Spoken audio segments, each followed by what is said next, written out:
Welcome Aries, it's July 2016. I'm Dadhichi from astrology.com.au.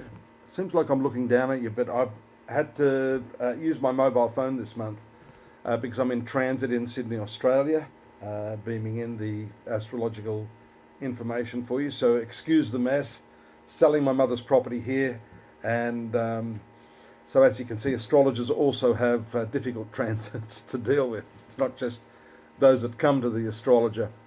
But this month, you'll probably have it a bit easier than me with Mercury, the Sun and Venus in your fourth house of family and domestics, and also the new moon taking place in that area around the 5th.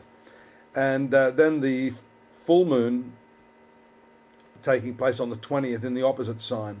So the new moon in the sign of Cancer, full moon in the sign of Capricorn, which is your workplace activities, in near proximity to Pluto. And Pluto does continue in its retrograde motion to influence your domestic sphere. But Venus and Mercury are very what we call beneficial planets, bringing with them a sense of happiness and satisfaction. The Sun also is the ruler of the 5th house, ruling your children and creativity. So this is a great month for you to bring together your creative skills, your romantic skills, because the planet Venus is ruling your partner, your marital partner, rules your finances. Mercury rules your 6th house of work and debt. That's not always considered a great placement. So notwithstanding all of these great planetary positions, Mercury might make you feel a little less than grateful for what you've got. So I'd be saying to you, you need to, step up that attitude of gratitude to really make the most of the planetary benefits that you have in especially your domestic sphere.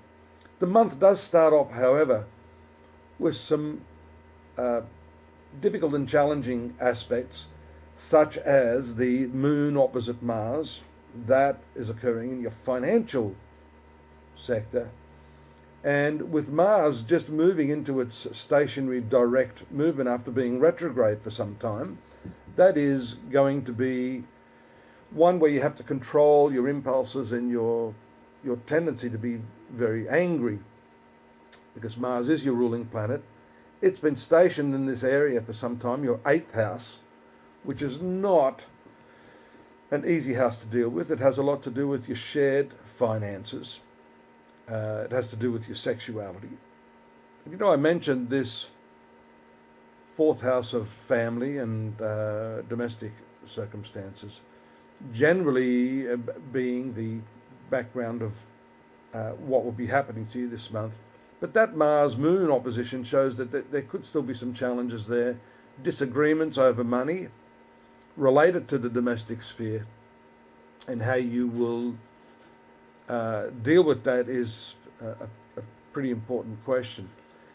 If I take a look at the transits for the month, let me just have a look here if I can get some sort of I'll just get rid of the moon here, otherwise we're going to have way too many let's have a look here, way too many aspects in the chart here.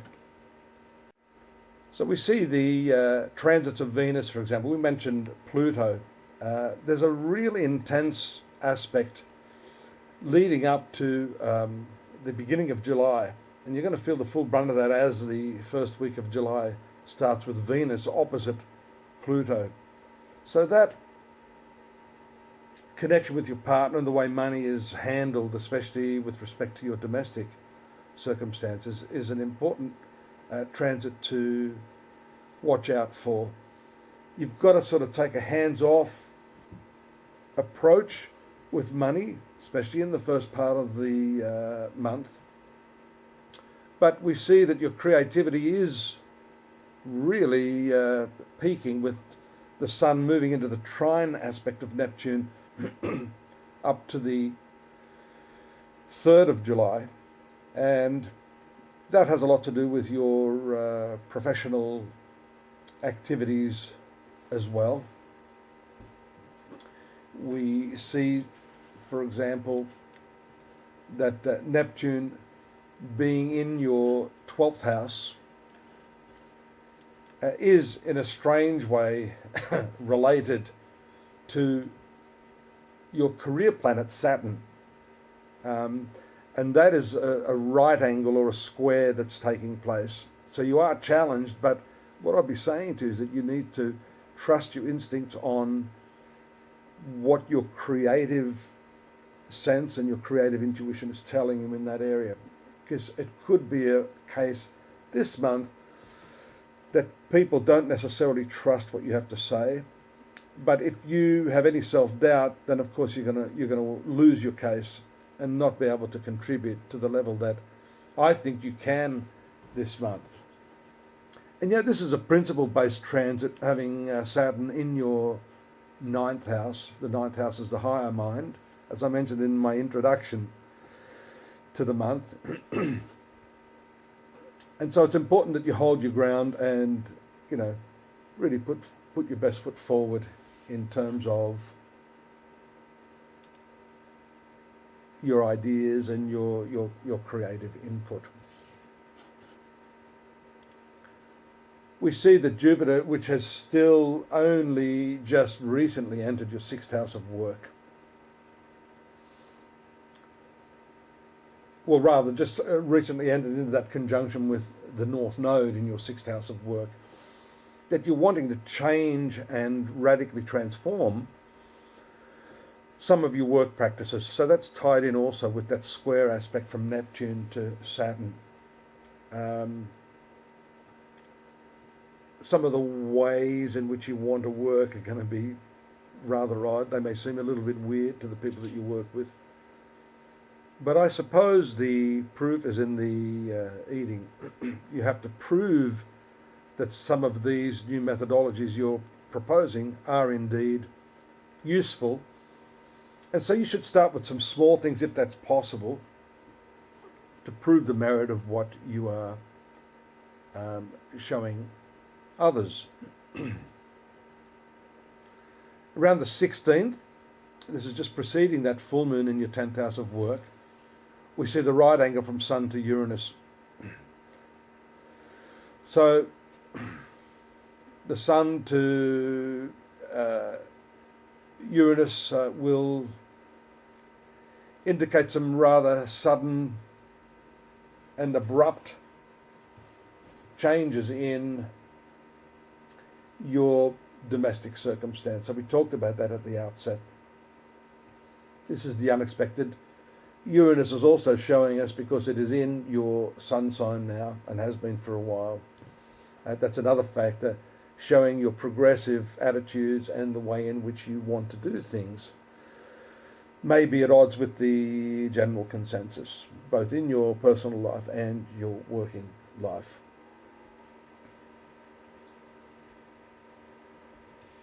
We mentioned the fact that the Sun is there in your 4th house of domestic activities. It will be part of the full moon that takes place on the 20th, but it shifts its position to the 5th house on the 22nd, bringing with it a whole new range of creative opportunities for you at this time of the year. And this, for some of you that are single, is also a good omen for relationships. Being the sign of Leo, the 5th house is the amorous sign. We see Sun in triangular aspect to Mars, leading up to the 17th. So these are all physically dynamic transits. We see later in the month after that the Mercury trine aspect to Uranus, which again gives you fortuitous opportunities through friendships and through your connections to improve your position in work. And by the same token, because this 6th house, which is what Mercury rules, your health affairs can also be benefited by that transit through the investigation of alternative methods of health and taking the lead and responsibility for your own health through that transit. The square aspect of Mercury to Mars at the very end of the month, leading up to that, is not a good omen for the argumentative side of your nature. So do be careful just as the month concludes. And we see Mercury moving into your 6th house, which is your workplace and health sector, as I just mentioned, showing some flow on from any sort of upset that could impact upon your health just as the month ends. In conclusion, the retrograde motion of Uranus is going to be a big one. That is preceding the Mars and Saturn conjunctions that are coming in the next couple of months. I've been talking about that. That's the big news. Uranus in retrogression in your sun sign is an important one and can really accelerate this desire to do things differently. But by the same token, the theme this month for you, I think, Aries, is you have to tread carefully and do things in a graded manner so that people do accept what is on offer by you. Join us at astrology.com.au. There's more detailed information on your monthly transits. And of course, you're more than welcome to avail yourself of either myself or any of the other psychics that are available through our network to have a more personalised reading. Till next month, take care. Thanks for joining me. Bye-bye.